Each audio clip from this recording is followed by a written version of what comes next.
Welcome to Season 3 of the Knack for Business podcast. Over 350 episodes strong, we're here to ignite your entrepreneurial spirit with fresh insights, networking gems, and creative strategies that elevate your game. If you've ever struggled with speaking confidently, owning your brand story, or leveraging digital platforms to grow your influence, this episode is for you.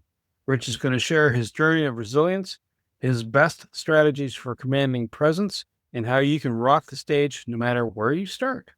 Our guest is Rich Trigger Bontrager. He is a seasoned podcaster with over 30 years of experience, known for rocking every stage, mic, and screen he steps onto. As the host of the popular Rock the Stage show, producer, and executive media consultant, Trigger has dedicated his career to helping leaders, speakers, and entrepreneurs amplify their voice and command their media presence. Despite living with a lifelong stutter, he's defied the odds to become a powerful voice in broadcasting. He also serves as the official spokesperson for the Bravehearts TV network and is set to launch The Warrior Within in the fall of 2025. From building resilience to mastering executive presence, Rich brings unyielding passion and expertise to every conversation. Get ready for a powerful conversation and discussion. You don't want to miss this one. Trigger, it is absolutely a pleasure to have you here. Trigger, it's really good to see you, Terry, and welcome. Thanks, guys. Well, great to be back with you once again, Wayne, Bernie, and great introduction, man. That's the beauty of a podcast. Rewind and hit play. I can't believe I've lived that career. That's the amazing part. So your journey from being a kid to mastering the media, what kept you going? Having a stutter is an impediment to casting a great soliloquy. You got past that. How did you make that happen? Number one, I was driven by my imagination. I believed, because I was told by parents and friends, in America, we can do anything. I actually believed that as a kid, but I also had this amazing imagination. I saw myself, and I did do pretend imaginary conversations, interview talk shows, play-by-play. Even when I stuttered, I would do that in front of the TV. I saw myself as Johnny Carson. I saw myself as Brent Musburger. And it drove me to say, I can do this. That was number one. I believed. So you've also been into sports broadcasting too. That's live and dynamic. If you're doing a live play-by-play moment, that's also off the cuff. It's almost like doing improv, except that you're following the bouncing ball or the puck. Well, that's what opened it up for me. When I realized I could not do hard news, I tried to do hard news, college, broadcasting professors, and everyone wanted me to read the teleprompter, do the hard news. I got emotional. I got tongue-tied. My eyes don't work the best. So I was like the ticker tape machine going back and forth with the teleprompter. And they're like, you're a train wreck, man. You're never going to make it.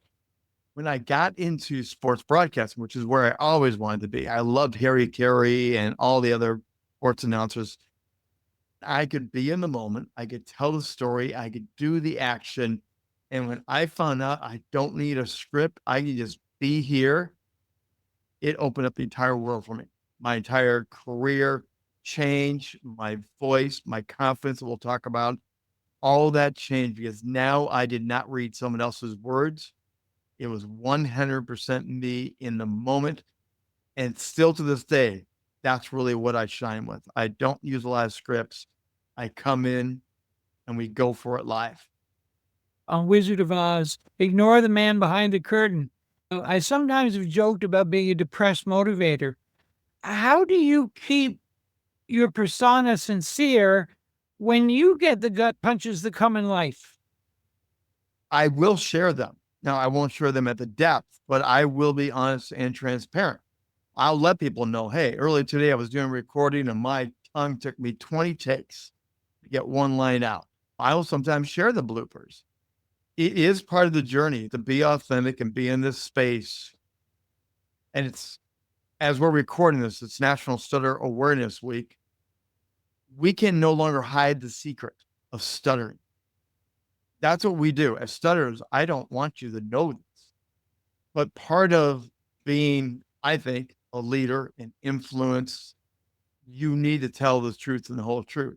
Part of my mission is To keep doing what I do with the media side, being a great host, great producer, creator, at the same time, I need to reveal the truth that we're just normal people that have a speech impediment. It does not mean we're stupid. It does not mean we're ignorant. It does not mean we're slow. We're just as creative and bright as you are. Sometimes we just can't get it from our brain to our mouth in the proper order. I think that's part of what you're really asking about. As a kid, I was bogged down. I was a nightmare. I came home crying. I was bullied. I was picked on. The names were Bontrager. Okay. Butt booger, bomb booger. It went on and on. It crushed me as a kid.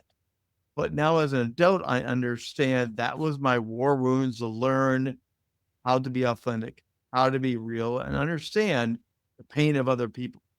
I am guessing you're my demographic. I'm early 60s. And the interesting is when we were growing up, we had 2 or 3 channels. I remember it was so exciting when we got color, not black and white. If you just organize the antenna a bit, which means that if you're a media star, there's 8 of you. In North America, there's 8 of you. If you're not one of those 8, which you dream you're going to be, Right. you're done. You have found a different path to create a media that 20 years ago didn't even exist. Yes. Believe me, if streaming content was here 20 years ago, if I would have started my career with the tools that I have now, my own home studio, streaming live, quality production, then I would have been a blown up, much bigger deal than I even am now. The world has changed. And that's part of where I learned to adapt. As I was doing sports work, conglomerate stations began to buy other stations. We were absorbed, gobbled up, Cumulus, iHeartRadio, all those big names began to eat up the small town radio stations. And they would brand them iHeartRadio. It used to be Elkhart, Indiana. It now was iHeartRadio, and that was more important than Elkhart, Indiana. So as that shift happened, we lost jobs. I love Ryan Seacrest. I think he's a great guy, but I do pick on Ryan. I talk about the fact his voice was everywhere now. You could drive across the country and hear Ryan Seacrest all across the country. He's on every station. The satellite began to change that scope of local was important, and the voice and the personality became more important. So you're right. We lost jobs. Now, thankfully, I was in the sports world. Sports play-by-play, you're always going to need a live guy. You're always going to need an Al Michaels. You're going to need someone that can do the job for you. Staying in that lane helped me a lot more. I'm glad I got into music. I never wanted to be a jock. That helped a lot. But then when streaming platform came along, audio podcasts are great. I love audio podcasts, but I knew I did not want to be an audio podcast guy. I came out of radio. I finally feel good on camera. I enjoy playing to it. And people said I'm actually pretty good. So I wanted to get to video. YouTube was the first step. Streaming content started to come along. When I talked to Hollywood producers, writers, this is the new game in town, folks. Streaming TV, your own personal creative outlet, your own shows like I do and I produce for others. This is the new media empire. And to your point, Wayne, I'm poised to be in this for a very long time now.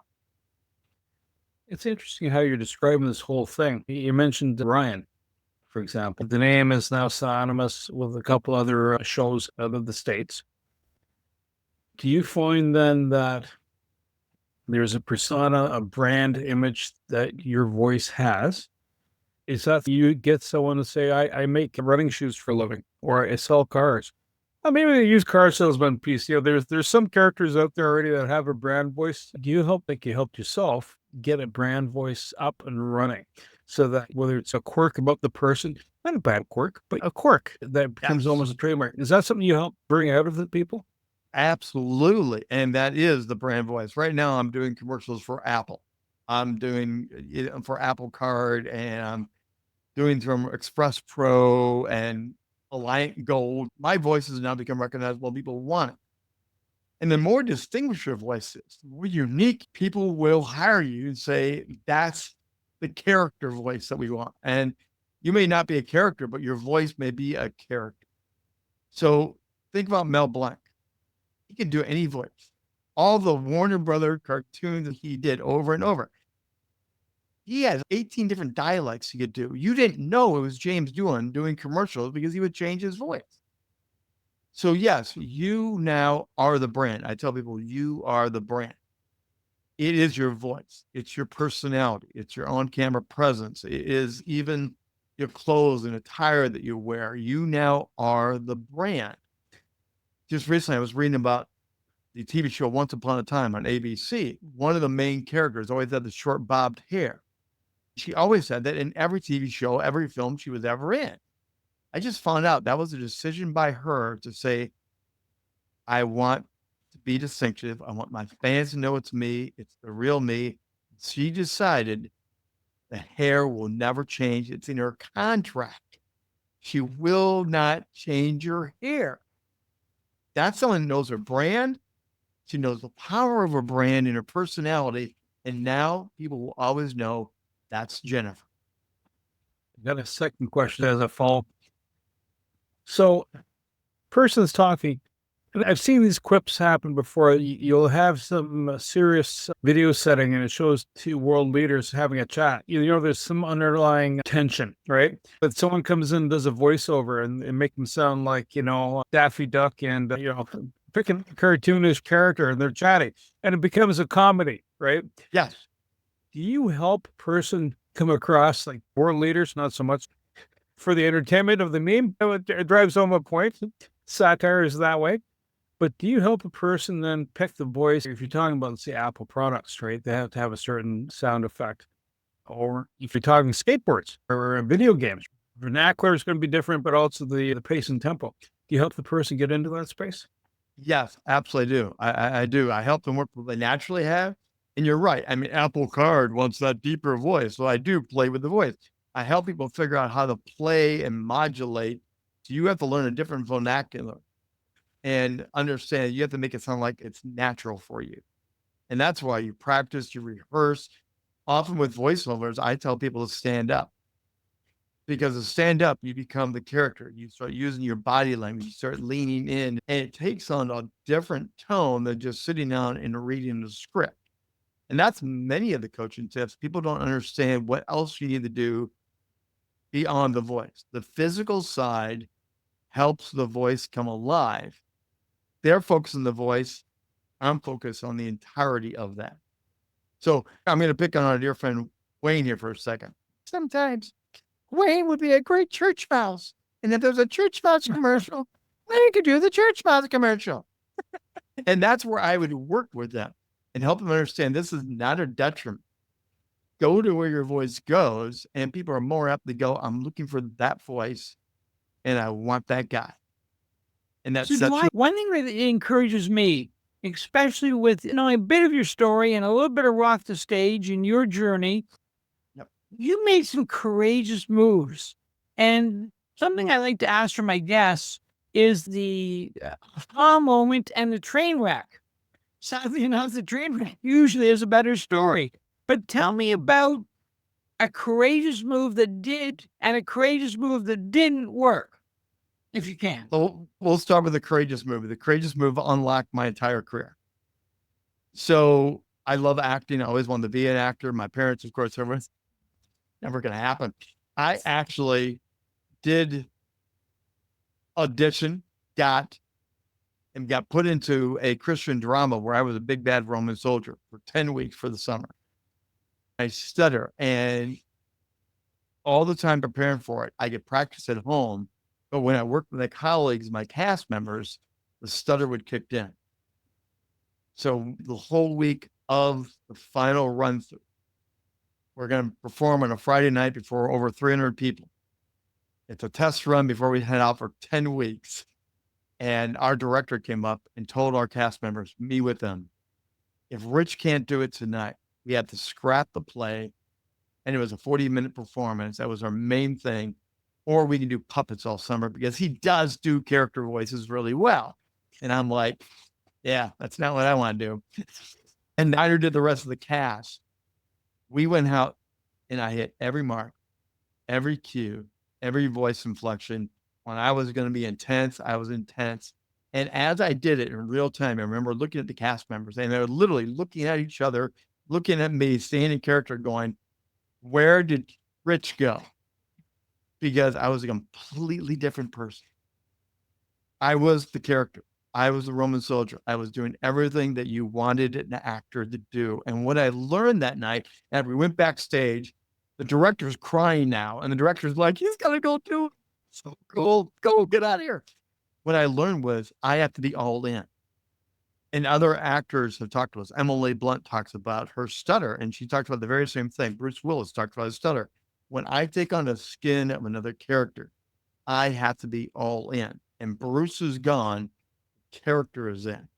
When I learned that lesson, it opened up the whole broadcast world in no way, because I had to go all in with the broadcast, with the personality.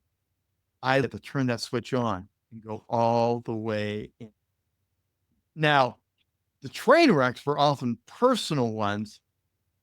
I'll tell you a personal one. This will get you to laugh, you guys. My stutter was terrible with asking girls out. The number one thing for stutter is introducing yourself. And Richard Bontrager, R's and B's are often hard.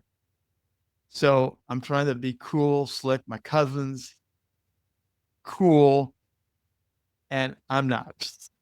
I'm awkward. My eyes don't work right. I'm deaf in one ear, so my head's kind of turning different ways. I am an absolute mess. And I'm asking this girl out. We're already dating a little bit. I can't get the words out. I'm sitting there and I'm talking with her and it won't come. And she starts teasing me. I did not like being teased about my stutter at all. Finally, she says, take a breath. I know you're going to ask me out. I know you have something special planned. I'm already going to say yes.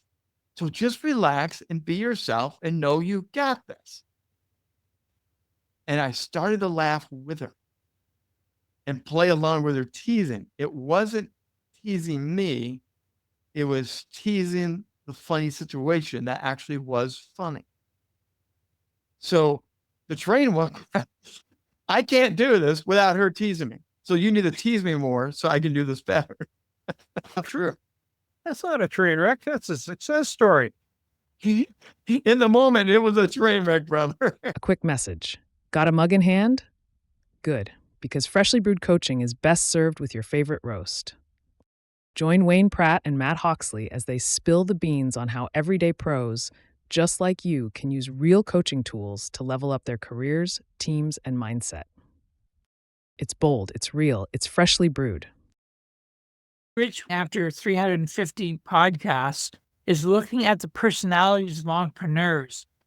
I am absolutely fearless with a mic. But I look at your business and a certain way, Bernie's business, and I say Bernie's business, I mean our business, and I have no tech stack. I'm absolutely fearless with a mic, but don't tell me about RRS feeds. I just don't know. How can you be so bipolar enough to deliver the tech of the complete zany silliness, and yet now we have to hit this button here 7 times? Do you hire it out? Did you get lucky? Did you work even though you hated it? Those are 2 different worlds. An original broadcaster, I ran my own studio. So I got used to being the voice on mic. Again, no one saw me, but I was the voice doing this. As streaming content and self-producing came along, I am a producer. I love producing original content. I love helping people bring their dreams to life, creating it. So I am a producer. So now with using Restream and other products out there, my dashboard, my studio is right here. And so, yes, there is an art to being able to talk with their hands, talk with their head, push a little button casually, and know you're going to keep on good doing. I've had people try it. They call me up and go, I don't look like you. And I want to look like you. And I work with them and coach them, or they decide they can't do it and they need to be here. You're right. The talent needs to be here. So I work with other people from around the world and I produce shows, special events, live stream podcasts to help them be where they need to be. And I can make them look better by not having all the chaos. So it is kind of crazy to think I can wear 2 hats at once and not stutter at the same time. It's fun. You get them to wear a Roman soldier hat and outfit just to get them into the mood. I wish I had the outfit. I really do. But I do like swords. So yes, I probably could pull out my sword. When you're helping someone get over not the phobia, but just practice the art of talking, use improv? You tell them you go on a stage, not necessarily a comedy house or, just for laughs down in Montreal, but do you get them to do kind of an improv to practice that art of just delivering it, just go with the flow. Know something, some of your script? Yeah, then you start with the script. People have to get confidence of their words. They have to get confidence of their story, their narrative. They have to figure out how to weave it. Learning transitions is a huge thing. People really struggle with story, fact. Well, you have to have a transition to make that really flow and feel natural. Otherwise, it feels like you're a human PowerPoint. And people don't want a human PowerPoint. They want a storyteller. They want someone to engage with them.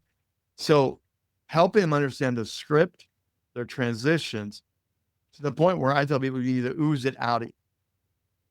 It needs to naturally flow out. And then the ad-libbing comes in where there's a cough, a door slams, a kid starts crying. You have to be able to not lose your train of thought, do react to the crowd. Or if you have a lady that's smiling, just laughing at all your jokes, thank you, ma'am. This is great. I'm glad you're here, mom. Crack a joke about it and go back to your thing. That's another art that comes with you learning, I know my stuff. I can jump out here and I can go back here and make it feel like I didn't skip a beat. But you're right. It's not yuck, yuck, yuck. I'm a sarcastic guy. My sarcasm has got me into big trouble over the years. I have been coached to tone it down a little bit and use it right. But when I'm on stage or on shows, my sarcasm is the number one thing to help me do some of that transitioning and come back to where I want to be. That's a lot of the coaching too. You have to learn the personality. One-on-one coaching is the only way I know to do this. You cannot do a recorded seminar teaching people to shine on camera, shine on stage, and elevate their brand the way I coach them. You cannot do it in a recording. I have to have interactive live coaching with you so I can take you from where you are to where you're at. And there's no other way to say, hey, wait a second, back up. Let's give that a try in real time. It doesn't work any other way. So I'm an extreme extrovert. Sometimes when I get bored, I work a funeral, even if I don't know the guy. Having said that, I looked at this video where everything's video now. What do painful introverts, possibly even people with a learning disorder, maybe even on a spectrum, do when it looks like the train left the station with them not on it? Great question. I'm working more and more with those people because we do want to be on camera. We do want to tell the stories. People that stutter have different techniques. They find a rhythm off camera, and that rhythm helps them stay. Their stutter will be lessened than what it was. There's people that do have a stutter or a cadence. Deaf people have that thicker tongue sound. They have to learn how to do that, but slow down and sometimes even break up their words. So they have a 3-consonant long word something. They may break it up. And to you and I, it may sound a little bit off, but to them, it becomes part of their persona. So they have to learn how to make those come alive more and more. It is getting comfortable in that disability. There are actors that I know have hands that are not quite right. Like from MASH, remember Radar O'Reilly? Yeah. Gary Berghoff had a crippled left hand, always did. Didn't know. Carried the clipboard in the hand to cover the hand. There's only like 2 or 3 episodes where his hand actually pops and you can see it's not quite a functional hand. An amazing career. Amazing. He found a way to use it and still stay in character. What can we do to help people just feel natural and let them be themselves? When I interview people for stuttering shows that I do, I let their stutter roll. I just let them be them. And that's freeing for them. It helps educate the audience that you don't have to freak out when people have these disabilities. I think that's part of the authentic world we live in now. It used to be, let's hide it and let's edit it out. I think more and more we want to have the authentic. So part of my role, I think, as a host, as a producer, is let it roll. We're going to include it. You don't want to overdo it. People will turn out. They will get frustrated by it, but you do have to have it be in there So it seems authentic and natural for everybody. But the number one thing is they've got to feel comfortable. The number one fear is still public speaking, even more than death. People would rather die than public speak. So they have to get comfortable in this. And the only way to do that is practice and create a safe environment. You find that people that have another mother tongue, if English is not my first language, does that actually help in this whole process? The back experience, yes, but if someone speaks another language, whether an Asian language, where the enunciation is not the same, it's not European style. Even in European style, my mom had a heavy accent, and jewelry was jewelry, and no amount of changing was going to happen. It just, that's what I'm talking about, Yules. So it's like, yeah, okay. Once you understood that, right? Anybody else speaking, huh? There is a lot of that. In fact, I just produced a podcast for somebody who lives in Ireland.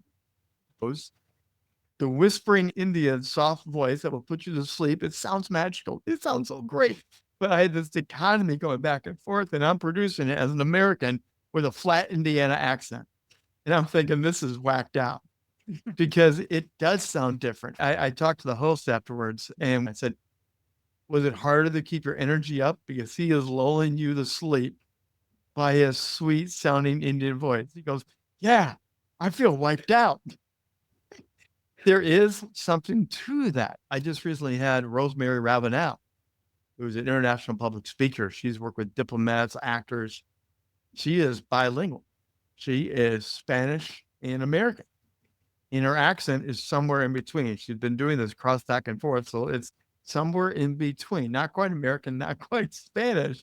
And she said that she stutters more in Spanish than in English, but she presents more in English. So it's interesting when you get to these language barriers, you do have to slow down. There are certain words, like you were saying, that you have to slow down.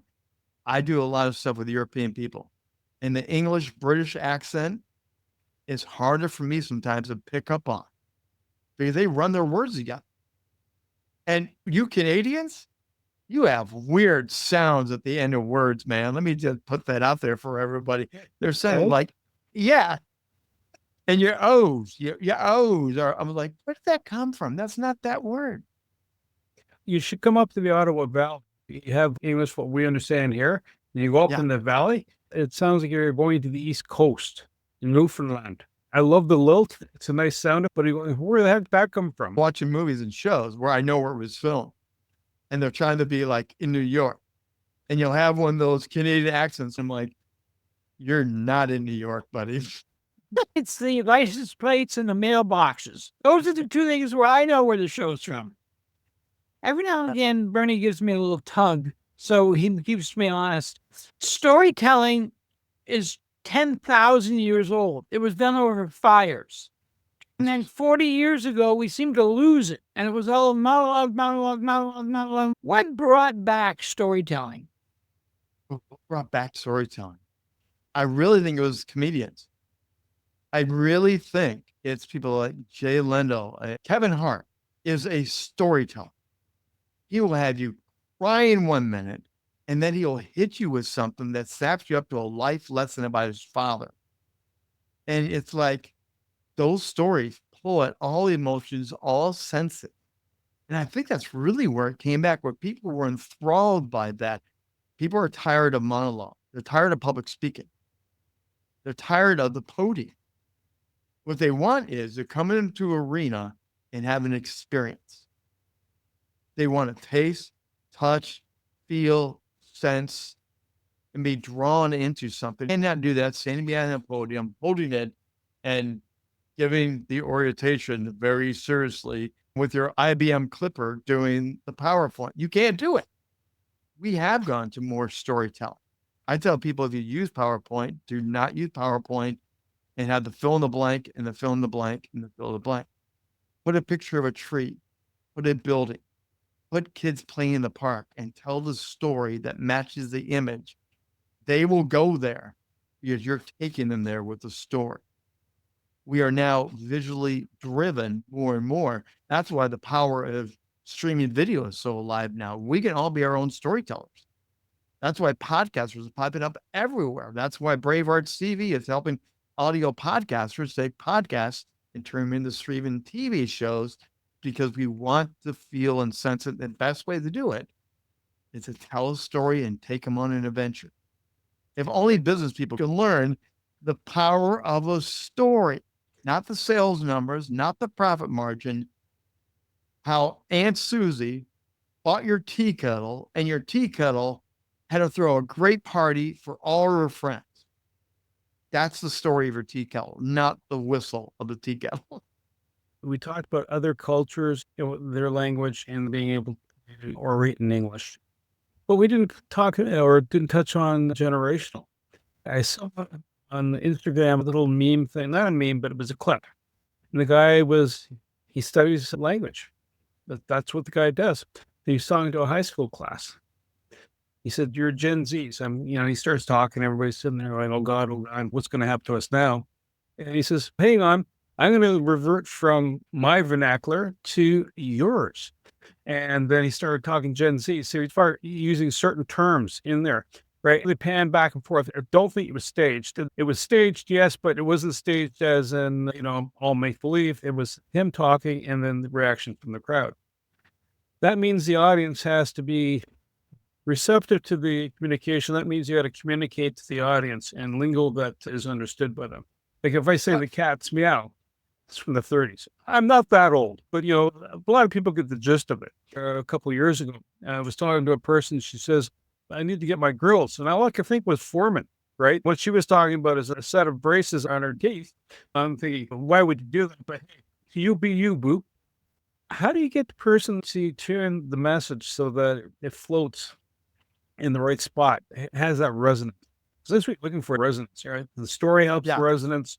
How you're talking, your visual action. But now, part of the story is like, if I speak to you in Latin, you may as well just go to sleep. Right. You need to know your audience. Who are you talking to? Different industries that I've gone into, especially now that media is reaching out in the business industries. I'm talking to steel workers. Okay, what are the steel workers vernacular? What do they get into? What are their keywords for the business trade? I need to do my research so I can infiltrate their world, let them know I understand it, and then I can help them understand the media world and how it applies to their industry. But you're right. If I just talk media and I talk about stage presence, microphone presence, the camera, the lighting, the cross stage lighting of theater lighting, I have to bring it to them and understand how that works for them in their industry. The best speakers do not just go up there and do the same routine every night. It may be the same keynote. It may be the same information, but we do wrap it up in a different way for different audiences. And that's what sets the great people apart. They know how to play to their audience. I've got stories that I use over and over again. But if I can feel it not working, I've got 3 more stories that fit the same narrative that I need to insert. And I literally pulled them out of my Rolodex in my brain, and I changed the story that I plan to use because this fits the audience better now that I can read my audience. If you don't know how to do that, and you just stay with your plan, script, and come hell or high water, I'm going to do this story, you're dead. Absolutely dead. It sounds like my math teacher in high school. Sorry. There's analytical people that think I have to do it this way. Creatives, there is no box. Don't make me do it the same way twice. I'm going to give you the same information. But part of the fun is there's a fun, new, fresh way to do this again. Trigger, in my 350 podcasts, almost every guest has a desire to inform. Bernie's found a way to make it entertaining, but there's always an ask. What do you want our listeners to do that they're not doing? And possibly, if it involves you, how they get a hold of you? Great question. Thank you for that sales pitch opportunity there. I love to coach people and help people shine on camera, shine on mic. I do. I love this industry. We are now involved globally. Every business, everyone is on camera somewhere. If you don't believe that, your neighbor has you on the Ring camera. I would love to help you learn how to elevate your game. Our messages are important. Your company is important. And like never before, you are the Ryan Seacrest of your own company. You are the brand. You, not your toy, not your thing you sell. People want to know and trust you because you are the brand. Sad part is great CEOs are not good brand people. Their secretary is a better brand person than they are because they understand the product, they understand the people, and they may even speak better than the CEO. I want to help people transform that. So contact me, trigger at rocktosagemedia.com. Contact either one of these guys. They know how to get in touch with me, and I would love to help you. I want to say thank you to Rich Trigger of Bontrager, Wayne Pratt from Motivate You Inc., but more importantly, you, the Knack for Business listeners. At the end of the day, this information is for you. And you're hearing about Rich and how he idolized show legends in the past that helped him bring out the best in his ability to deliver a message. Whether it's you or your chief marketing officer or your chief communications officer that's going to be doing the push out of information, Rich is there to help you deliver both vocally, video, audio, whatever means you need to do. Except he probably won't help you do the singing part. To reach the podcast hosts, email them at info@creativeinsight.com or by the website creativeinsight.com, spelled KREATINSIHT.com. To reach Wayne at his email, wayne@motivateyou.ca, that is MOTIVE, the numeral 8 and the letter u.ca, or his website, motivateyou.ca. If you would like to be a guest on this podcast and share your knowledge, let us know. We would also appreciate your feedback on the content or format. Check the show notes for more details. For these podcasts, we like to acknowledge the support and thanks to the following people. Carl Richards from Podcast Solutions Made Simple, a renowned podcast expert.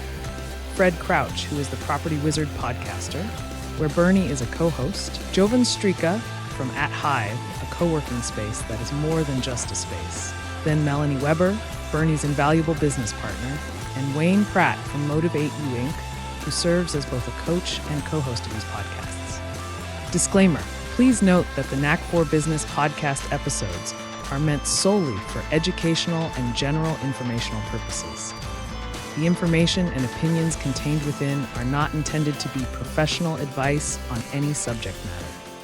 The thoughts, views, and opinions expressed by the participants are their own personal beliefs and do not represent the views of the podcast hosts or any affiliated organizations. It is important to note that this podcast is not a replacement for consulting with certified experts in your area who possess knowledge of your unique situation. The hosts of the podcast, along with any participants or affiliated groups, do not take responsibility for any actions taken or not taken based on the information presented in this episode. It is highly recommended that individuals seek guidance from their own personal advisors in fields such as accounting, law, or other pertinent areas prior to undertaking any actions or making decisions that may impact their financial, legal, or other aspects of life.